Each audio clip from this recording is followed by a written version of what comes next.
in game 1 that Farsa was a mistake. Irrelevant. It's so hard. Sure, Feather Air Strike would pop multiple times, but does it really change the game?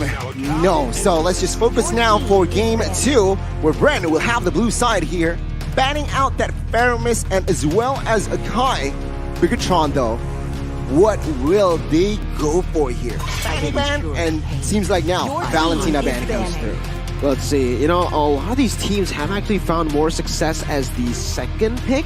No, actually, it's been all right this today. Yesterday, It was first pick with 100% win rate for the first 2 matches. This time, it's kind of mixed throughout, both blue side and red side. But BREN are going to be on the blue side now with BIGETRON on the red. 2 bans, like you mentioned, Gani. It's going to be the Fanny, and the Valentina coming in from BTR, taking it away from BREN. And for BREN, it's a very good response. They know how crucial the Akai was to their success in game 1, and they do not want that Akai to go to the hands of BTR. Seems like BREN here, what their approach is going to be is like, no, I was about to say that they want to first pick the Gusion, but instead they are now banning it. So I guess they want what do they want here? 1-1 perhaps, and what is left open? 1-1. Grok is also up and available, so let's see. BIGETRON Alpha with their last ban in the first phase, they were off for a ban that 1-1, so Grok should be the first pick. Yeah, I mean, Grok is the default first pick right now because of just how prio he is, how flexible he is. They can actually use this hero to put it in the XP lane, but no, they actually opt to go for the Benedetta. And you know, from day number 1, we've actually been seeing a whole lot of the Benedetta. The Benedetta has shown up constantly, and it's another first pick over from BREN Esports here. They first picked the Bene with the Gusion on the red side in game number 1. They're doing it again. It's just that prio. It's just, why is it prio though? Because firstly, the flex potential. It's flexible, yeah. It's just secondly, flexible. You are so... Okay, you're flexible in terms of roles, but you're also flexible in terms of playstyle. You can put this in XP lane with a Petrified to cover and to engage. It works in a lot of these different scenarios, and again, it's flexible. They can just use this to adapt later on into the composition that they will draft. Well, there you go. BIGETRON Alpha now. What will they opt for their first pick? 2 heroes. I guess they can go for the Grok. And not the Grok, not the Paquito. It's going to be the Martis. And as well as Eve. Again, I feel like Moreno is just comfortable on the high ground heroes like he played in game 1. Farsa, but now, game 2, shake things up. There's a Eve pick. Now BREN, though, has the option to pick up that. I gotta say, I'm quite feeling for the Keto. Perhaps they might go for something crazy. Maybe, right? Leomord. I don't think we're going to see a Leomord here from BREN. Kyle TZ might actually go for something like a Lancelot, honestly. But wow. I think they're not going to pick it up early on here. If they do want to put him on a Lancelot, I think they're going to pick up something just a bit safer, like the Grok, the Claude as well in that gold lane. But this gives BTR the chance now to pick up the Leslie. Leslie has been the tournament favorite here when it comes down to countering the Claude, and it has actually a positive win rate up against the Claude. Yeah. In general, Leslie has a positive win rate. Marky can try to capture that same success that previous Leslie players have been able to achieve in MPL Invitational, and that's exactly what they go for. Leslie Eve will mean that they are really, again, putting emphasis on playing towards or with around their back line. BTR need to draft a solid roamer that can peel, that can cover, and even an XP laner that needs to be sustainable. I personally would say Uranus fits, or Esmeralda, but it can't be banned by BREN. Yeah, Uranus just comes to mind here for the side of BIGETRON. If, of course, BREN does not ban it in second phase, so let's just enter the second phase here. BIGETRON, looking at the composition from the side of BREN, they might go for a ban towards the mid lane. Your team is technically a mage with that Kadita ban. So what they're saying is that Kadita will not enter. So I guess what they are trying to delete is the crowd control / burst comp potential from BREN. Esports here, what will they respond with? I guess they might go for an Atlas ban? They can go for an Atlas ban here. Who? BTR or BREN? BREN going for an Atlas ban, it would work. It will definitely work here. But they go for Esmeralda first, just limiting the XP lane choices for Chorizo, knowing that Chorizo has somewhat of a shallow hero pool in that XP lane. Uranus, Esmeralda, Paquito. Those are the ones that he's really comfortable on. We rarely see him on anything else in MPL Indonesia, so maybe they might actually just go for the Uranus next, right? They already have such a solid composition that can dive towards the back line. What can stop BREN right now is if BTR gets a solid front line. Uranus should be banned out, or if not, I guess Phobius, a ban might come through, but BIGETRON. There you go. Lancelot ban here, again respecting Kyle, TZ. But BREN, do you think that they should ban Uranus or Phobius here? Uranus or Phobius? I would say Uranus.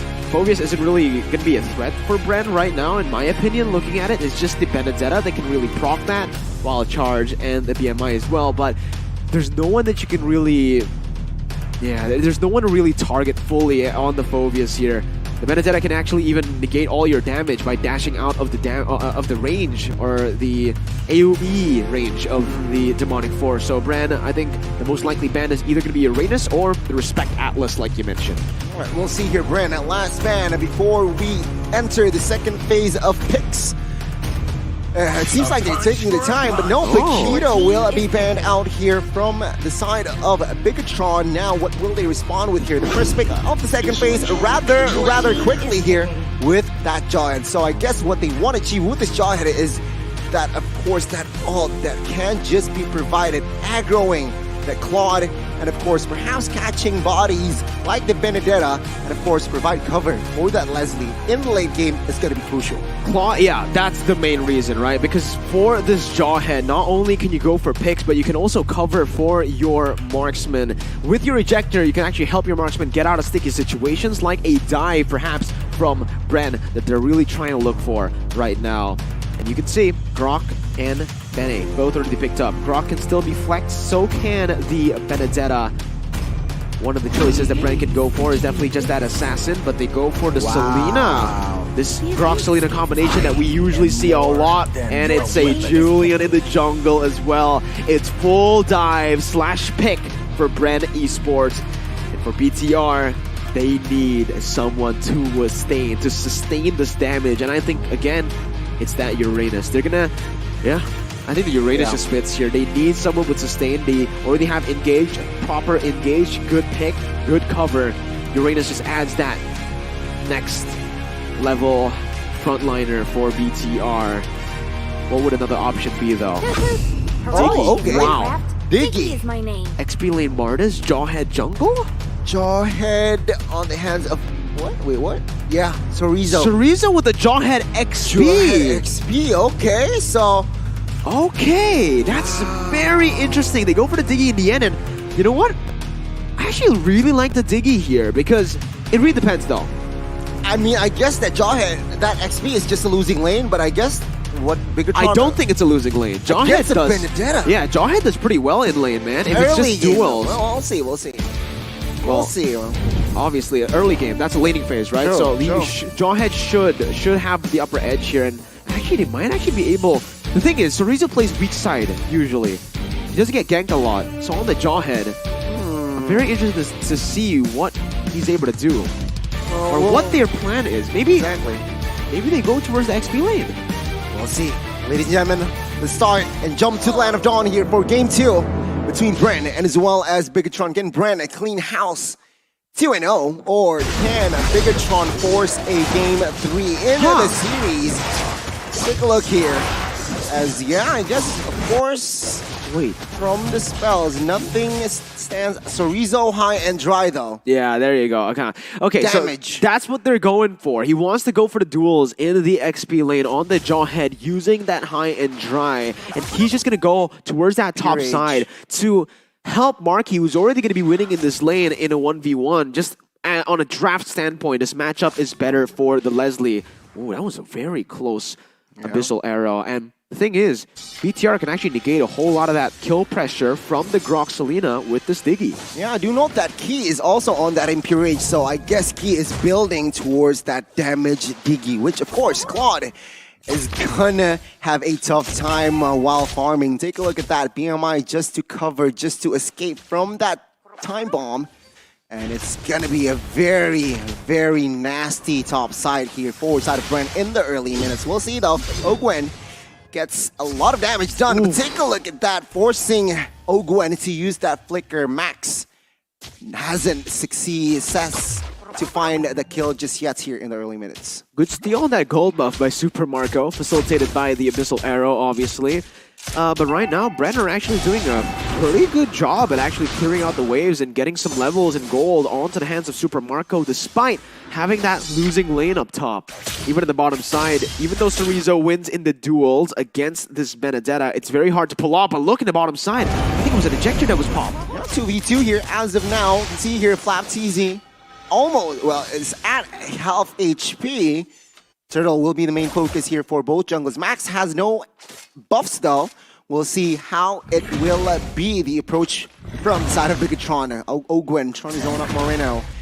Well, Max and as well as KyleTZ says reset for the Turtle. It's a good position for BTR. Max needs to be careful though. He's on a Martis, so he can actually walk up a bit further than the usual junglers here. Both teams disengaging, but BTR, again, having the better setup when it comes down to that mid lane and that bottom side of the XP lane, because Flap is forced to actually rotate. Up top as well, it's just an equal game right now, but I don't think BTR are getting the proper goalie that they really are looking for with the counter matchups that they've already drafted for themselves. Leslie, in that top side, I'm very curious to see how much gold Marky has compared to Super Marco with, you know, the Diggy always there. We're now seeing here Max trying to focus, trying to prio this Turtle. First Turtle battle of Retribution here. Electro final blows, but Max will calmly get the Turtle. KyleTZ a little bit in trouble. First blood will fall to the hands of Cerezo. Max. A very good trade here for side of BIGETRON, but BREN will not force anything more.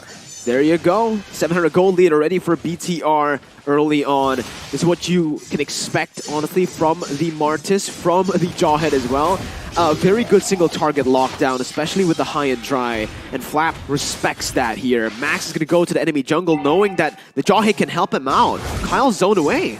Kyle here on this Julian. Tough time farming, it seems like, with that Retribution. But Max now 4-on-1. 4 members is on him. That anti-TZ skill is nowhere near here. And KyleTZ will punish Max for being a little too greedy. That's a numbers advantage playing in for BREN, even though it's the Jawhead who was able to roam a bit faster. Thing is, they didn't have the opening for that escape for Max. Yves was shoved in the mid lane. It seems like now BIGETRON is still in a very, very shaky lead, I could say. Can go to the hands of BREN, but take a look at that. Abyssal Arrow connecting on towards Marky. Time journey instantly there, popped by Key, covering for his gold laner. Again, it's just going to be a slow tempo game here. You can already see Cerezo trying to assert his dueling dominance down below with that high and dry. But again, BTR's lead is slowly but surely just disappearing. BREN are doing a really good job at playing the slow-paced game, and BTR as well. I think for both teams, they're going to be enjoying the slow-paced game, right? We're just waiting for the neutral objectives because both teams have drafted towards playing around the neutral objectives, but more so towards BREN because BTR is more of a reactive draft, I believe, right? Because BREN are the ones who can make those proactive plays happen. Meanwhile, BTR, with the time journey, with the Martis as well, it's just more of a reactive, re-engage type of draft. It's kind of like they both swap places. BTR were in BREN shoes in Game 1, and BREN were in BTR shoes here. Different approach, though, it seems like here on the paper. Opposite approach here from each team. But take a look at Cerezo here. Will not be able to survive that 2v1, and now with 4v5, I guess BIGETRON can't find any compensation here. BREN rotating towards that Turtle. No, I guess Julian is rotating towards bot side. They are going for the mirror play, taking the turret bot side for that Turtle. Oh, I don't know. I think it's worth it towards BREN, definitely, with a kill and a turret. With map pressure, definitely gives the edge over to BREN. That's what they want to play for with the Selena, right? More map pressure equals to more picks on the board, and they've definitely leveled up their coin farming skills right here in this game. Definitely with the help of HSBC with the videos. Sure. How to farm and spend your gold. BREN has done a lot of homework by watching the HSBC videos, and you guys can do the same to level up your financial game in-game and in real life. Well, minute number 6 here, ladies and gentlemen. It's still a very balanced game, I suppose. One turret here is in the favor of BREN. Let's see how it will be translated towards the next couple of minutes. Ogwen here coming towards a quarter HP. Seems like BIGETRON, they are setting something up mid-side. Super Marco with that Blazing Duet 1 HP. Real world manipulation there. A very clutch decision making there. A slight miscalculation by Super Marco. He gets taken down. The BTR are just suffocating BREN right now. It's good trades by BREN, but it's all these little victories that actually won't add up for BREN this time around because BTR's draft scales better. They're able to rotate Marky from the winning lane up top with the help of the Diggy to take down that mid lane tier 1 to siege these turrets down. And you can expect this Leslie to actually start rotating down below as well after clearing out top side. To add on to that, Max is just such a nuisance here in this jungle position on the Martis. You can see that he actually was able to steal Kyle Teasy's purple buff away. Even though he's behind in kills, the farm game is definitely on point for Max. Doesn't matter here, it seems like. But let's do note that VHS and Golden Staff has been secured by Super Marco. So expect Super Marco to be more active in the next couple of minutes. And as well as, of course, Marky here with the Berserkers, Fury, and Windtalker. Perhaps they will go for the 401 rotation now. Turtle, the last one, seems like Max is getting a hold of that. Let's see though, will there be a steal? Turtle fight, Max will calmly gets that real world population force Ogwen to use the flicker away here. Max trying to deal damage on towards the Grok, but it's solid as a rock. BIGETRON will just win that neutral objective, but it seems like they want more here. Purple has no retribution though. Very pops and flaps easy in the flanks, but it seems like BREN will calmly collect that purple buff. It's a very slow build up by BTR. They're just playing the long game, and Super Marco, God, like we expected earlier, VHS and Golden Staff has been secured, so I guess there will be more action now. Looking for flanks here. Max looks for the assassination on towards Ogwen or Flapteasy. Does not quite get it though. And there you go. The recall is a little here. Little action. So Rizzo has the space to find the turret bot side, and it's confirmed. All tier 1s from the side of BREN Esports has been secured. This is where BREN are gonna actually be kind of desperate, right? Right as we enter that mid game is when BREN's composition gets that power spike that they have. Oh, wait, he though gonna get caught by the arrow. Still has that time journey, but again, back at it again. Sorizo's energized. 2v1, he used the flicker, and Sorizo could not withstand the damage by Kyle and as well as Flap. A very good read by BREN, trying to be proactive here in the bot side of the map. Max though, will he go for this? A 2v1. I guess he wants just to clear, so he is just playing his way. And you guys can play your way as well with the Logitech G. The Aurora collection is up and available. There you go. BREN. That's exactly what they need to do. Either force some team fights to happen or go for picks, but Ogwen needs to be very careful. He's going to get shut down, but oh, the time journey's there, man. That's what the Diggy is meant for. Every single time BREN wants to go for a hard engage in a 5v5 situation, it's never going to work out because of the time journey. That wild charge completely becomes kind of a non-factor. Like, it doesn't matter at all because of the time journey. And because of that frontline pickoff, BTR are going to be able to take this Lord for free. No contest whatsoever.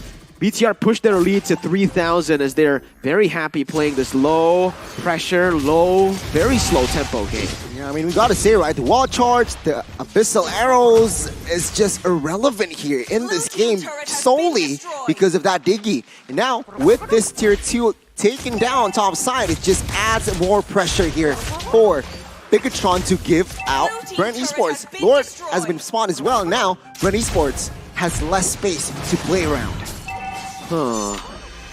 It's going to be very tough here. Selena does super well when she's ahead, when she has more map pressure, but when she's behind, right, like this, especially up against a Diggy who can kind of do the same thing with the alarm bombs, just like Selena does with her abyssal traps, I think the Diggy might be a little bit more effective at pushing out damage and opening up the map with those alarm bombs. So BTR, again, finding themselves in a position where they're going to win either way. Super Marco going to be chunked, and again, the damage. Oh my god, Ogwen gets taken down. Super Marco gets taken down as well. There's time Journey popped as well. 2 members instantly deleted now. BIGETRON looks for the siege with 5 men standing. Base turret top side looks to be the target here. The Lord isn't charging because this is the first Lord, but now you can see her flap trying to do what he can. He gets instantly knocked out. And now with this 4-man push, BIGETRON might look for another base turret bot side. They're just happy with that mid lane bot here, the base turret mid lane, right? Max is going to be able to get out as well. Hey, they're basically doing exactly what BREN did to them. 6,000 gold lead, staying disciplined, backing off right after a good siege. It's just, it's a matter of suffocation at this point and how BREN actually deals with the pressure that's placed onto them. Marky's going to be caught in the barrier there. That was well placed, but it's just BTR walking it off. Key still has that time journey, so BREN aren't able to threaten any sort of engage, again, because of that Diggy. And now you can really see the brilliance of that Diggy pick. I guess it's a phenomenal pick here. And take note, Marky now, he is that confident to build a BOD on that Leslie here. So, a combination of Berserkers, Fury, Windtalker, Endless Battle, and BOD, that's going to be nasty here. Flap's easy. Electro final low as a defense, not a good resource to be put out, but it seems like now on the backside, Arrow will not be able to find anything. Ogwen pulled back. Marky securing the kill.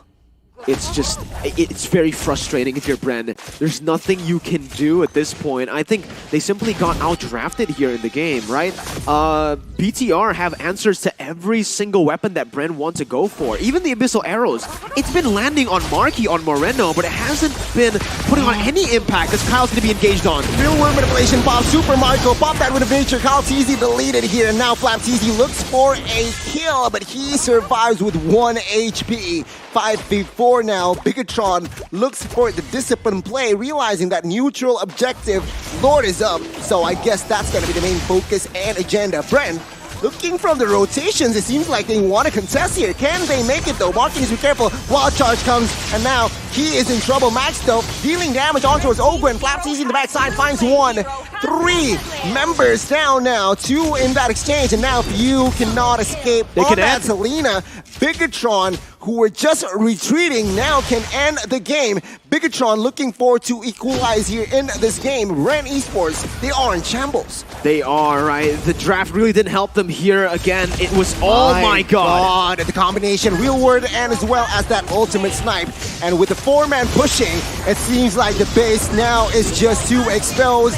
BIGETRON, the red robot, strikes back. 1-1. Let's see game 3. That was, again, just a beautiful display of proper execution in the game plan from BTR. The coach set the game plan in the draft, and that Diggy pick, man, it really did. And you can't really blame BREN for getting outdrafted there again, right? Because nobody would have expected a Diggy. We expected the Jawhead to be the roamer. I agree. They expected the Jawhead to be the roamer. That's why they went for the Selena and the Julian in the end to just add